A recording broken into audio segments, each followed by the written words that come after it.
Hey, konnichiwa minasan, it's Gray from Makazashi's Tea House over in Japan. How are you doing today? Are you good? Are you feeling genki? That's all I want to know, really. Okay, I have a review of the new issue of The Ambassadors, issue 3, which came out today. We're on Wednesday, April 26, 2023. It's priced $3.99. It's written by Mark Millar, and it's got some sumptuous art by Travis Charest. Now, I think I'm pronouncing that name right. He's a Canadian artist, so there's a bit of a French sound to his name. It could be Cha or Sha, Charest. But anyway, I'm going to give a quick summary review, and then I'm going to go through the story. And with this review, I want to try and do it as a kind of a flowing stream of consciousness style review. So bear with there we go. Bear weather. Is it good weather for bears? Bear with me as I try to go through the story. This is what I wrote on League of Comic Book Geeks, and as I say, my short review. I need to reread this, but I wanted to give my first impressions. First off, Travis Charest's art is beautifully detailed. There are some wonderful scenes of Paris, as well as the story's characters. Mark Millar has been hyping up the fact that he actually got Travis Charest to draw a whole issue, as the artist is infamous, or famous maybe, for being very slow. There's actually a fascinating video interview between the two on Mark Millar's YouTube channel, which I really recommend. And not just that video, he's done some really good interviews with great comic book creators, artists mainly. But going back to this, I don't know why, but with this issue, the story just didn't grab me as much as the previous two issues. And I'm not even sure why. It felt like a lot was being explained with the narration, if you know what I mean. Maybe there was a bit too much tell and not enough show. But, saying that, I don't want to belittle the art because the art is stunning. We meet the two focal characters of the comic. We get a bit of their backstory and we see them in action because, as you can tell by the cover, these are the French ambassadors, the French superheroes plucked from the multitudes to represent France. Vive la France! As I say, it looks great, but I just wasn't feeling it. Maybe I was too hyped for this one. As I said, I'm going to reread this after work before I make my video review. Well, as you can tell, I wrote that review earlier on today when I was at work, when I had a sneaky spare moment, and I've reread it now. I'm going through it the third time, and yeah, it's a good story. There's nothing wrong with it. It's a good story, but I think I prefer issue 1 and issue 2 to this one. As I say, maybe I was overhyped, so the fault could be mine. Okay, let's go through the story. Let's see how we do. And again, there will be some spoilers because I'm going to show some of the art and talk about some of the story, but I will not spoil the ending. We open in Paris with a lovely outdoor scene by the artist Travis Charest. Look at the detail in the buildings there and the trees, the street scenes. We're hearing a narration. We're hearing a mother talking, saying she's worried her son is going to hurt somebody. Her son's name is Jean-Luc. Wait a minute, that sounds a bit familiar at the moment. Apparently Jean-Luc's a loner, and he has been ever since her husband left, his father left. And now she's worried he's becoming something that she just can't understand. And we see little Jean-Luc outside, giving the middle finger to a sign, advertising the ambassadors. Fuck the ambassadors, he's saying. He doesn't care about the stupid superhero competition.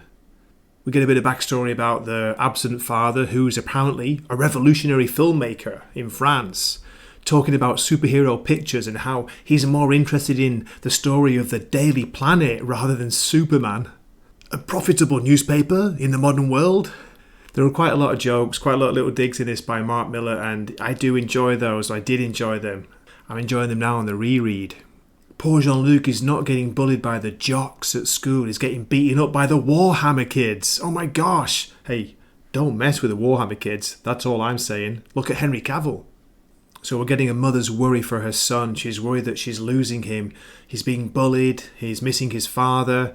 Is he going down a dark road onto the dark web? Jesus, Mama, I'm just having some fun. So it sounds like it's a way of just him releasing his stress. He doesn't mean the plans he's making to murder everybody in his class, but anyway. On the next page we see his mum off to work. She was saying she's just a receptionist in a hotel, but hey, no dissing receptionists, they gotta work hard. I used to be a waiter, I should know. And there's a lovely shot here of a reflection of a sign in the mother's sunglasses. Look at that. She's saying she has no money, no status, nothing to talk to him about. And then we realise the narration is an email, a letter she's written to Dr. Chun Hae-chung, the Korean master of the empire, of the ambassadors, the creator, the instigator, the one who started it all. And we switch to South Korea, an outdoor scene with Dr. Chung stood on a building being built. Look at that. Incredible. Again, the detail and the art. You can get lost in it. Then we switch back to the apartment in Paris, and the mum and son are having a dinner together. She's kind of scolding him for using bad language at the table, and she gives him a little clock and tells him to turn the clock hands to midnight. See what happens. Apparently, something amazing is going to happen. Jean-Luc is not so sure, but he does what she says, and, bizarrely, the wall with the fireplace on it opens up, and there are two poles, one with the letter M, one with the letter G, leading down somewhere. Is it going to be the Batcave? Then we get this gorgeous double-page spread here by artist Travis Charest. Look at the detail. Good grief. How long would it have taken to draw all those lines, those girders, whatever they are? Jean-Luc's mum tells him that it's their secret headquarters. Wow. She also reveals that she's been fighting crime since she was chosen to represent France, to be Codename France. Then she clicks a button on her wrist. It's a smart band. It allows her to download any superpower, but they're limited to a maximum of 3. She says she's been using the detective app to investigate a jewel heist in Paris last week. Jean-Luc can't believe it. This is crazy. Is this even real? And then he gets the best news. She's got one for him too. It sounds a bit like the craziest plan in the world, but she asks her son to join her, to act as backup, just to be on standby in case she needs him. Then we see this gorgeous looking car, and in the background it looks a bit like one of the Batmobiles from the Chris Nolan movies, was it the tank? A bit like a tank. Anyway, they're off in the car to find the jewel thieves who have been lying low for a few days. And guess what? The car has a camouflage, of course, because they don't want to stand out with an incredible looking car like it was.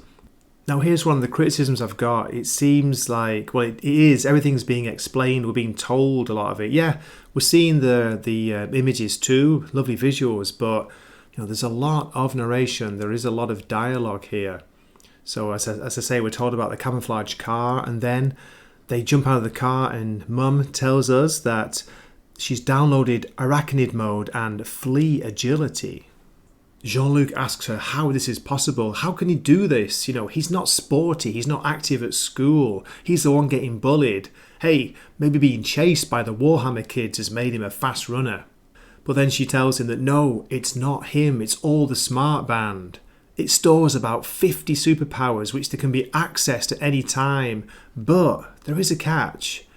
If any of the other ambassadors are using the same power, they can't share it. It's just one person can use one power. Well, 3 powers at once, but do you know what I mean? It can't be used by more than one ambassador. So what do you think? It all sounds a bit Matrix-esque, doesn't it? The ability to download powers. I know Kung Fu. So they're downloading prize fighter, karate, jeet kune do if they want, and they jump in and surprise the bank robbers, the jewel thieves. I believe you have something that doesn't belong to you, gentlemen. One of the robbers just opens fire on them. Bam, bam, bam, bam. Don't worry. Guess what? She forgot to mention the smart band comes with an electromagnetic aura. Basically means they're bulletproof. Then she asks Jean-Luc, do you want to try it out or shall I do it on my own? Just try stopping me, mama, he says. And we get this great image here of the old-fashioned Batman sound effects. Biff, pow, smash. Within the letters you can see the scenes of the robbers being beaten up by mother and son.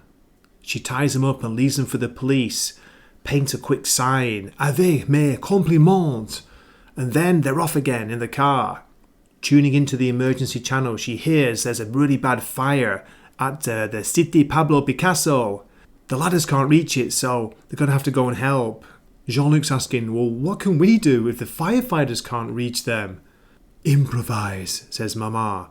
And the car takes off, because of course it does. And then on the next page, you get this gorgeous scene here of the flying car circling round the Eiffel Tower. Okay, let me stop here. I could just get carried away and tell the whole story, but I want to leave at least half the book for you. So if you like the look of it, if you're interested in the story, it's definitely worth picking up. I mean, I would pick it up for the art alone if I could get my hands on a physical copy. But you've heard from me before, in Japan, it's very hard to get anything physical outside of the big two, the supposed big two, DC and Marvel. I'm probably going to get this when it comes out in the trade paperback because I want to have these, artist works in my hands. And how good is that? A different artist for each issue. 6 issues, 6 killer artists. I just hope the story can actually pull something off, and it does feel a little bit, I don't know, not wandering, what's the right word? I guess it has to be like this because we're getting each of the ambassadors' stories in each issue, and there is a kind of not backup story, what's the word? There's a background story or plot coming in where somebody possibly could mean trouble for them. So we're going to find out more about that. But yeah, I'll stop here. So thanks for watching this far. Please drop me a comment. Let me know what you think of the issue. If you're reading it, if you're interested in it, what do you think of the art? Do you like this style? As I said, Mark Millar's been really bigging this up for a long time because he's basically delighted to get a full issue from Travis Charest. Okay, as always, as I say, I really appreciate your support. I really appreciate you watching. If you feel like liking, subscribing, that would be awesome. And if you drop me a comment, I will answer. This is Gray from Wakazashi's Tea House, signing off for the night. Matane.